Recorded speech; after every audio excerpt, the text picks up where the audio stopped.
ढाते हुए विश्वास। बच्चों, आज मैं आप सभी को एक उड़ीसा राज्य की कहानी सुनाने जा रहा हूँ। उस राज्य में एक लक्ष्मी नाम की औरत अपने पुत्र, पुत्री और पति के साथ रहा करती थी। लक्ष्मी के पति और बड़े पुत्र का नाम लक्ष्मण और अच्युत था। लक्ष्मण के पिता की मृत्यु हो गई। हीराकुंड बांध बांधने में पत्थर से दब जाने के कारण कुछ समय के बाद लक्ष्मण की स्थिति अत्यंत दयनीय हो गया। तो लक्ष्मण ने अपने परिवार का पालन पोषण करने के लिए कोलकाता काम करने चले गए। लक्ष्मण उस समय कोलकाता में काम कर रहे थे और लक्ष्मण के घर पर बहुत भयानक तूफान आया। तूफान बहुत ही विकराल रूप लिए हुए थे, जिसमें लक्ष्मी की घर बुरी तरह से टूट गई। घर टूटने के बाद लक्ष्मी काफ़ी चिंतित हो गई, क्योंकि उसका पति उस समय कोलकाता में काम कर रहे थे। लक्ष्मी के पास घर बनाने के लिए रुपए पैसे नहीं था, जिससे वह काफ़ी सोच में पड़ गई और लक्ष्मी ने किसी प्रकार से गांव के लोगों से कर्ज लेकर वह अपना घर बनाया। लक्ष्मण की कमाई से अपने परिवार का पालन पोषण सही से नहीं हो रहा था, इसलिए लक्ष्मी ने अपने परिवार का पालन पोषण करने के लिए तहसीलदार साहब के यहाँ छीट फूट काम करके अपने परिवार का पालन पोषण कर लिया करती थी। लक्ष्मी के पूर्वजों ने मात्र 1 बीघा जमीन छोड़ गए थे और उसके पास रुपए पैसे नहीं था खेत करने के लिए, परंतु लक्ष्मी ने पड़ोसी से कर्ज लेकर ही अपने खेतों के बैलों से तैयार करवाया। खेत तैयार हो जाने के बाद लक्ष्मी ने अपने खेतों में धान की बीज बोया और कुछ दिनों के बाद धान के बीज अच्छी प्रकार से जम गया।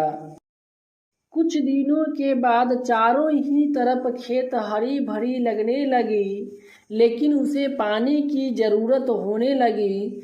इधर लक्ष्मी बारिश की इंतजार कर रही थी, लेकिन एक भी दिन बारिश न होने के कारण लक्ष्मी काफी उदास हो गई, क्योंकि उस समय सुखाड़ पड़ गया। सुखाड़ होने के कारण सारे खेतों की बीज जलकर नष्ट हो गई। सारे खेतों के बीज नष्ट होने के बाद बारिश होना शुरू हो गया।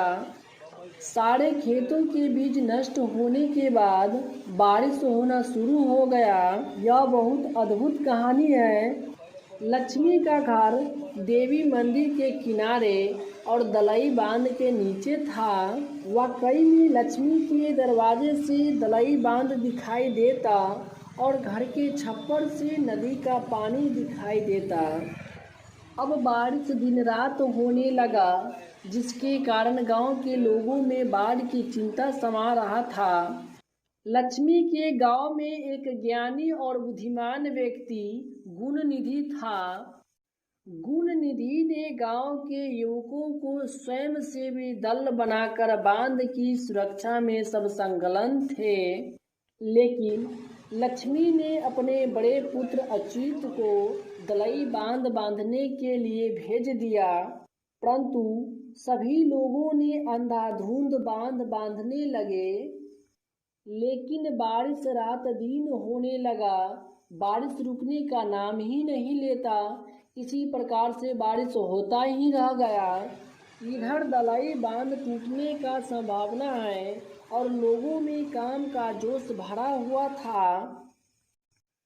गुणनिधि ने इस बात की जानकारी गांव के सरपंच को दिया, क्योंकि 8 दिन सूर्य नहीं दिखाई दिया और रात दिन बारिश ही हो रहा था। सरपंच ने गुणनिधि को आदेश दिया, गांव के सभी लोगों को ऊंचे ऊंचे स्थान टिल्ले पर अपना व्यवस्था कर ले। और कुछ समय बाद दलई बांध टूट जाता है और लोगों में भगदड़ मच जाता है कुछ लोग कांपते पैरों टिल्हे की ओर भागे।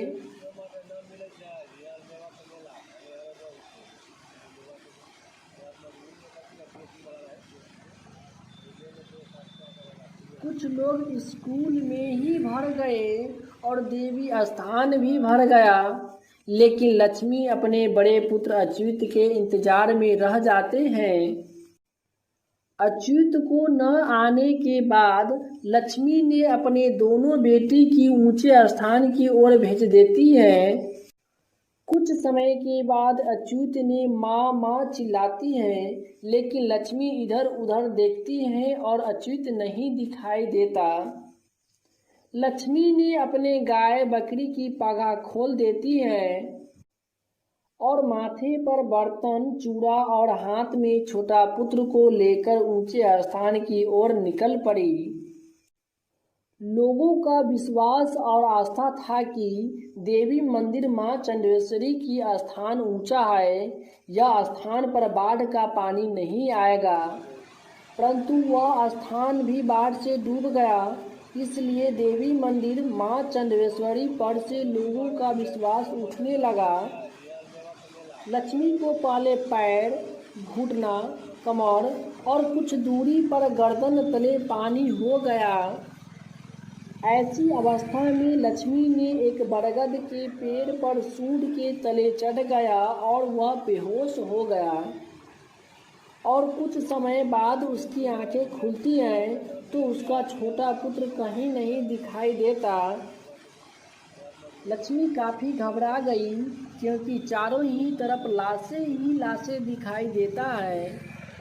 लक्ष्मी ने एक दूसरे बच्चे को अपना समझकर उसे वह अपने स्तन से लगाया। वह बच्चा अब इस संसार में नहीं था। दोस्तों, यह वीडियो आपको कैसा लगा नीचे कमेंट करके ज़रूर बतावे।